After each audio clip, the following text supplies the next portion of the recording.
Hello friend, मेरा नाम मुस्कान अग्रवाल और आज का हमारा टॉपिक है विद्युत क्षेत्र तथा चुंबकीय क्षेत्र। आज हम फिजिक्स पढ़ाने वाले हैं। फिजिक्स का पहला चैप्टर विद्युत क्षेत्र तथा चुंबकीय क्षेत्र है। इनमें हम विद्युत आवेश के बारे में पहले जानेंगे, उसके बाद विद्युत आवेशों के प्रकार के बारे में जानेंगे, उसके बाद ई का सिद्धांत, इलेक्ट्रॉन का सिद्धांत जानेंगे।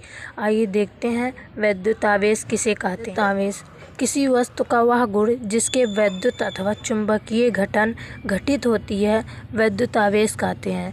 किसी वस्तु का वह गुण मतलब किसी भी चीज़ का वह गुण जिसमें विद्युत अथवा चुंबकीय घटना, जिसमें करंट हो और चुंबकीय मतलब आकर्षित करने की शक्ति हो, उसे विद्युत आवेश कहते हैं।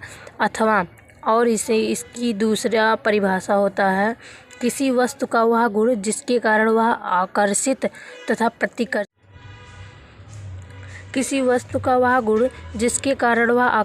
तथा प्रतिकर्षित करता है विद्युत आवेश कहते हैं।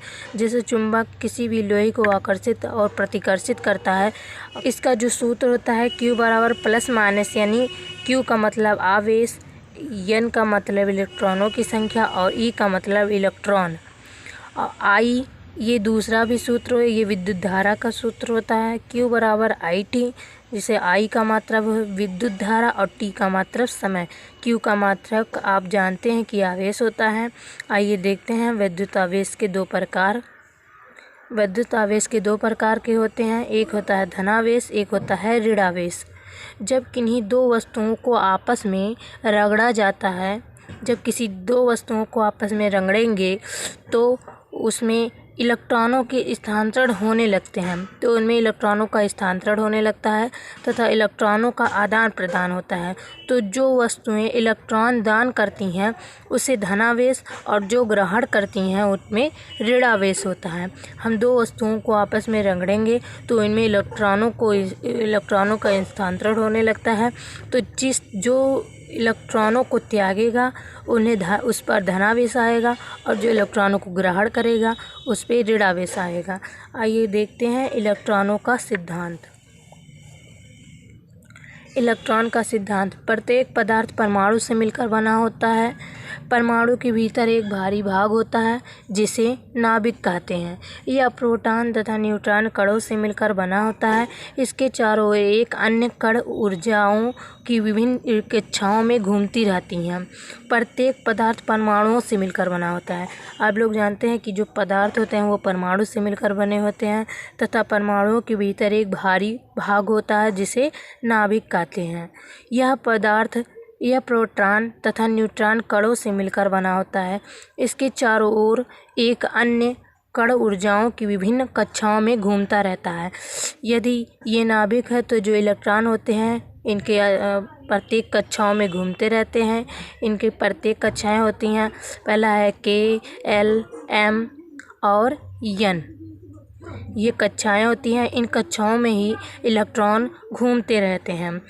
इलेक्ट्रॉन माइनस का मतलब ऋणावेश, P प्लस का मतलब धनावेश, N का मतलब उदासीन और अल्फा कण का व्यास जो होता है वो 3.2 × 10⁻⁻⁹ होता है।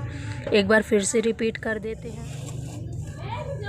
विद्युत आवेश किसी वस्तु का वह गुण जिसमें विद्युत अथवा चुंबकीय घटना घटित होती है वह विद्युत आवेश कहते हैं।